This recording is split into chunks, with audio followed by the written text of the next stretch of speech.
Hello students, now this is the last topic of this chapter, how to concatenate or merge the two data frames. Basically we can join two data frames just like in a tables in SQL, and there are different types of commands to join or concatenate the two data frames. We will understand through with a simple example. Suppose there is two data frame.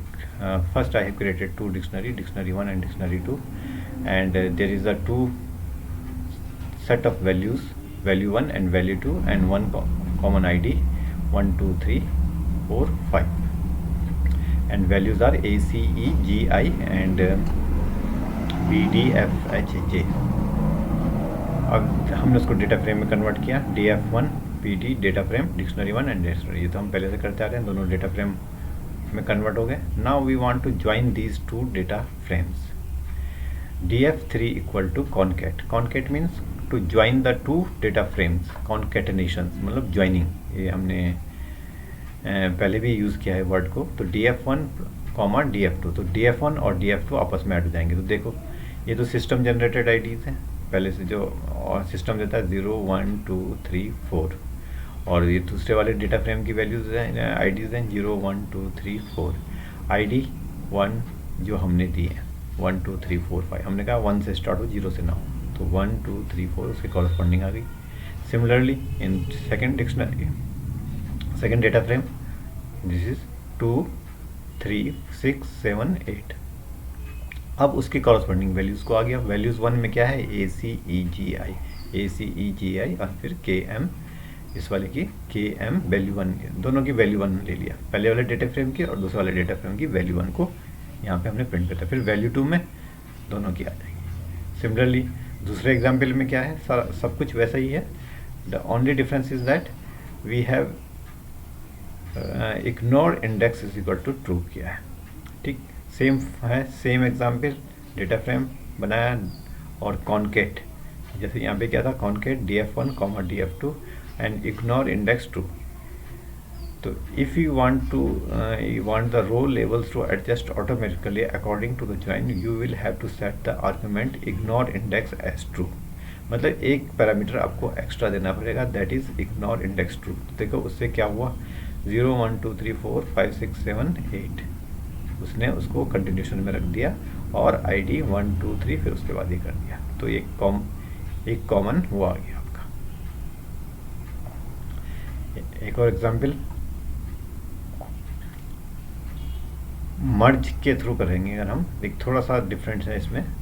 बिल्कुल वही example है, same example, दोनों data frame बनाए. Data frame बनाने के बाद एक हमने मर्ज ऑब्जेक्ट लिया, और डेटा 1 इक्वल टू DF1 और डेटा 2 इक्वल टू DF2. मतलब means we have created headings. मतलब डेटा 1 कहाँ से स्टार्ट हो रहा है और कहाँ फिर दूसरा डेटा 2 कहाँ से स्टार्ट होगा. तो इसके लिए हमें क्या देना पड़ेगा, data 1 colon DF1 and data 2 equal to DF2. तो देखो आज जब हमने मर्ज किया इसको, कॉन्केट मर्ज, मतलब हम ये वाली लाइन डायरेक्ट यहाँ पे लिख सकते हैं. अगर हम मर्ज कोई वर्ड नहीं है मर्ज, तो हम अपने उसके लिए ले रहे हैं M भी ले सकते हैं, और इसमें M लिखना पड़ेगा. तो या आप डायरेक्ट इस लाइन को यहाँ लिख दीजिए. तो हमने हेडिंग बता दी कि डेटा 1 होगा, DF1 का हेडिंग डेटा 1 होगा, और DF2 का हेडिंग डेटा 2 होगा. तो देखो ये इस तरह से प्रिंट हो गया. जब डेटा 1 खत्म हो गया तो उसने यहाँ पर डेटा 2 लिख दिया. सिमिलरली यहाँ पर एक और एग्जाम्पल लिया है.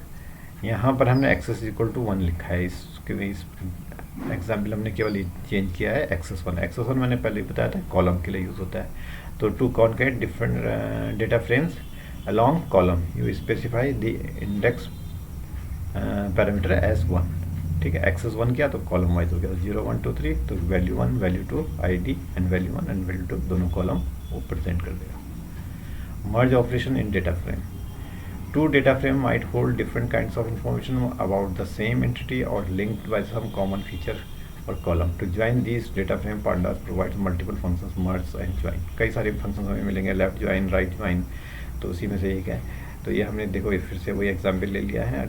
इस बार 3 बनाए हैं, पहले 2 को ऐड करेंगे और फिर दूसरे जिनके इनसे 2 का जो रिजल्ट आएगा उसको तीसरे के साथ ऐड करेंगे. तो कॉन्केट किया DF1 और DF2, फिर उसके बाद डिक्शनरी 3 डेटा फ्रेम 3 बनाया, और फिर उसके बाद मर्ज किया DF3 और DF4.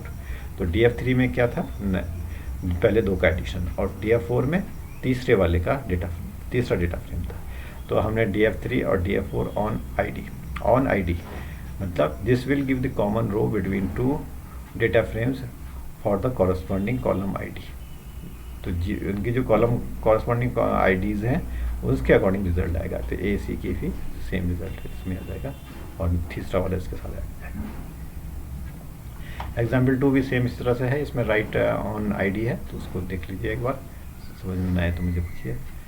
सिमिलरली इस दूसरा एग्जाम्पल भी है, join operation in data frame. दो तरह का ज्वाइन हम करते हैं, फुल आउटर जॉइन और inner join. Full outer join में क्या होता है, combines the result of both the left and right outer joins. The joined data frame will contain all record from both the data frames and fill in NaN for missing। मतलब दोनों जो भी data frame में जो भी data होगा वो पूरा ज्वाइन हो जाएगा दो डेटा फ्रेम का, और जिसमें मैचिंग नहीं होगा उसमें NaN आएगा। मतलब पहले डेटा फ्रेम में अगर सब इंडेक्स नंबर में कोई वैल्यू है और दूसरे में वही चीज़ नहीं मिसिंग है तो वहाँ पे NaN आ जाएगा। जैसे एक एग्जाम्पल में देखते हैं, सेम वही डेटा 1 डिक्शनरी 1 ले लिया, डिक्शनरी 2 लिया, दोनों उसमें कुछ वैल्यू 1 और वैल्यू 2 का पुराना वाला एग्जाम्पल है, उसे डेटा फ्रेम बनाया और फिर मर्ज किया। और ऑन ID एंड हाउ में हमें देना पड़ेगा आउटर या इनर। जब हम आउटर में देंगे तो कैसा आएगा और इनर में कैसा आएगा, अभी हाँ इनर में आगे देखेंगे। पहले आउटर को देखिए। आउटर में क्या किया उसने, ये तो सिस्टम जनरेटेड ID हो गए और ये इसके ID हो गए। देखो 1 2 3 4 5 1 2 3 4 5। अब इसमें 2 3 तो पहले ऑलरेडी आ चुका था, 6 7 8 लिख देंगे, 6 7 8 बचा बस, जो कॉमन थे वो पहले ऊपर आ गए। अब वैल्यू 1 अंडरस्कोर x, जो ये x है ये बाय डिफ़ॉल्ट आता है, इसकी जगह हम कोई दूसरा नाम भी दे सकते हैं, वो मैं नेक्स्ट एग्जांपल में समझाऊंगा। तो यहाँ पर वैल्यू x का मतलब फर्स्ट वाला, तो यहाँ पर A C E G I आ गया, और बाकी चीज़ों के लिए किस चीज़ के लिए नहीं है, उसकी जो चीज़ें वैल्यूज़ मिसिंग हैं, जैसे 6 7 8 के लिए नहीं है, तो वहाँ पे क्या आएगा, NaN, not a number. Similarly value 2x में BD, अब ये दूसरे इसमें x इसमें आ गया BDX, पहले वाले का ये x है तो इसको हमने क्या BD होगा। इसमें फिर जो मिसिंग है उसमें NaN आएगा। अब y में आ जाते हैं, y वाला ये है, y वाले ये है, तो इसमें क्या हो रहा है, पहले वाले का फर्स्ट इंडेक्स नंबर नहीं है तो उसमें NaN आ गया, सेकंड है, सेकंड अवेलेबल है यहाँ पर, तो इसमें क्या वैल्यू है k, तो इसमें k आ गया, m आ गया, फिर थर्ड वाले में तो जिसमें नहीं होगा उसमें NaN आएगा। सिमिलरली इस वाले केस में आएगा y।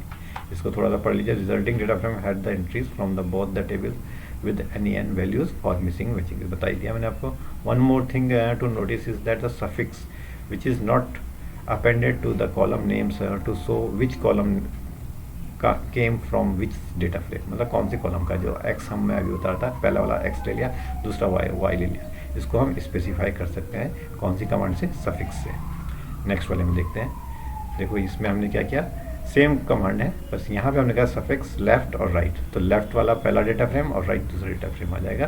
तो लेफ्ट वाले में देखो इस बार क्या आ गया, x नहीं आया, लेफ्ट आया और फिर इधर राइट आया। तो जो भी चाहे वो आप दे सकते हैं सफिक्स कमांड के थ्रू।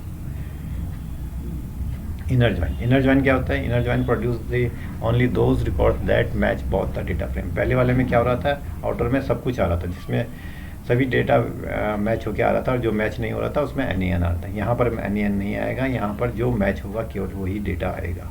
तो देखो सेम एग्जांपल, डिक्शनरी 1 डिक्शनरी 2 लिया, उसको डेटा फ्रेम बना दिया, डेटा फ्रेम का मर्ज किया, DF1 ऑन ID, और हाउ इस बार इनर लिखा। तो इनर में देखो जो चीज़ कॉमन है, तो इसमें 1 2 3 4 5 था, इसमें क्या है 2 3 6 7, तो इसमें क्या कॉमन है, 2 और 3 कॉमन है, तो 2 3 आ गया और उसकी वैल्यूज़ को लिख दिया।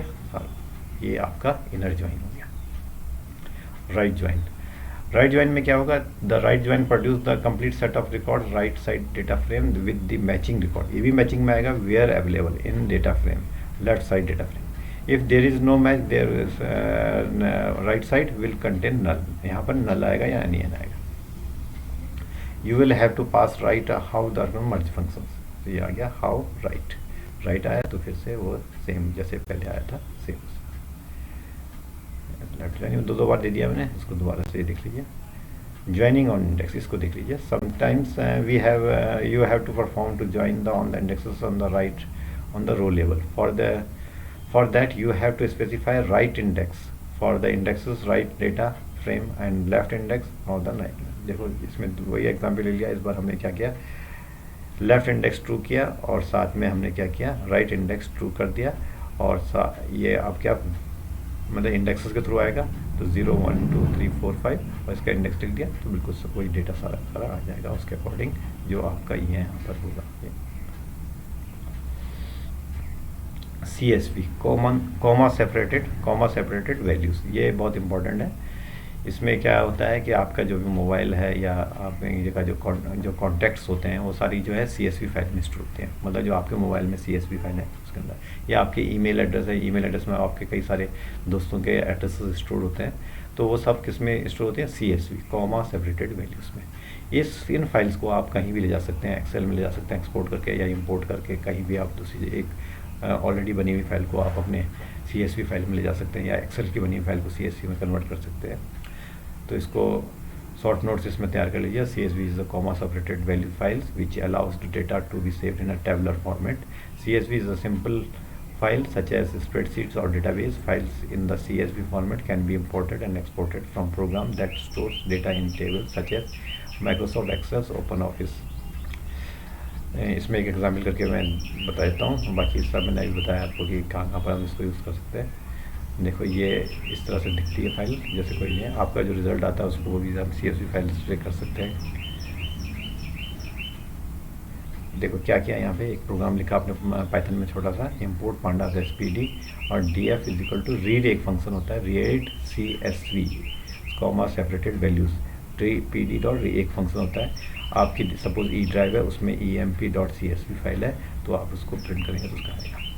फॉर एग्जांपल अगर सपोज आपका मोबाइल है, मोबाइल से पहले आप अपनी CSV फाइल को PC में ट्रांसफ़र कर दीजिए, और PC में ट्रांसफ़र करने के बाद उसको आप एक्सेल में इस तरह से खोल सकते हैं। आप जहाँ पर उसको स्टोर करेंगे वो डेटा आपका आ जाएगा। To export data frame into CSV file, first अगर आपको अपोजिट करना है तो कैसे करना है, we have to use data frame to CSV। पहले हमने रीड किया, इस बार हम टू करेंगे। तो देखो इम्पोर्ट, जैसे हमने एक फाइल में एक लिस्ट बनाई, name Sachin, surname Bhardwaj, name Vinod, surname Verma, name Rajesh and surname Mishra. तो ये हमने एक लिस्ट बनाई, उसमें हमने 3 लोगों के नाम डाल दिए और उनका सर नेम डाल दिया। अब उसको डेटा फ्रेम में कन्वर्ट कर दिया। अब हम क्या चाहते हैं कि इसको CSV फाइल में जाए। जैसे आप अपने मोबाइल में कुछ नए लोगों का नाम और उनके फ़ोन नंबर डालना चाहते हैं, तो उसको भी आप कर सकते हैं। नेम ले लीजिए, वहाँ पे फ़ोन नंबर ले लीजिए, और कोई दूसरा एड्रेस लेना चाहते हैं तो एड्रेस ले लीजिए। उसके बाद एक साथ कई लोगों के लिख दिया, तो आप उसको उसमें ट्रांसफ़र कैसे करेंगे, df1.csv। इस बार हमने to_csv किया। पहली बार हमने क्या किया था, ऊपर वाले में देखें रीड किया था, क्योंकि वो पहले से बनी हुई थी और उससे हम एक्सेल में ले जाते हैं। अब और हम क्या कर रहे हैं, एक्सेल मतलब कुछ डेटा को हम CSV फाइल में ले जाना है, तो टू आएगा, टू CSV, तो ये उसके अंदर ऐड हो जाएगी। ये एक्सेल फाइल में आप खोल के देखेंगे तो इस तरह से आएगा। Thank you.